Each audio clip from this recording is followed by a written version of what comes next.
খুব ভাল পাব চাই কাৰণ আমাৰ মাষ্টাৰ অফ ছাছপেন্স সেইখিনি সময় ৰঞ্জু হাজৰিকাদেৱে লিখা এটা গল্প এটা এখন উপন্যাসৰ ওপৰত আধাৰিত আৰু যথেষ্ট এক্সপিৰিয়েঞ্চড এক্টৰ এক্ট্ৰেছেছ তেওঁলোকে ফ'ৰগ্ৰাউণ্ডত দেখা পাব আৰু ডিৰেকশ্যন দীপক ৰয় কৰিছে। তেওঁ এজন অভিজ্ঞ দক্ষ পৰিচালক।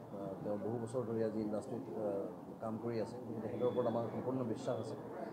কলা কৌশলীখিনি খুব আগ্ৰহেৰে তেওঁলোকে কাম কৰিছে মই দেখিবলৈ পাইছোঁ কাৰণ ইয়াত কেইবাটাও নষ্টালজিক এলিমেণ্ট আছে। মানে নষ্টালজিক এলিমেণ্টৰ ভিতৰত এটাটো হৈছে ৰঞ্জু হাজৰিকাৰ নামটো।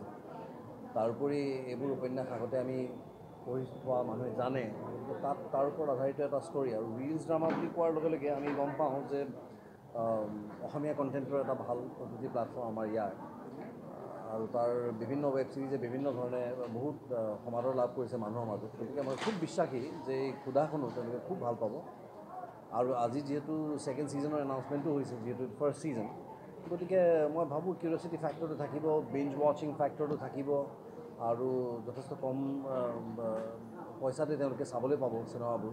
গতিকে মই ভাবোঁ it's a good sign for us আৰু মোৰ কাৰণে এটা সুন্দৰ অভিজ্ঞতা।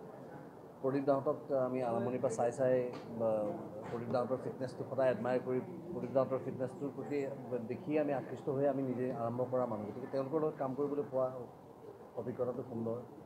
নতুন প্ৰজন্মৰ অভিনেতা অভিনেত্ৰীসকলৰ লগত কাম কৰাটো মোৰ কাৰণে এটা সৌভাগ্যৰ কথা। গতিকে ভাল লাগিছে।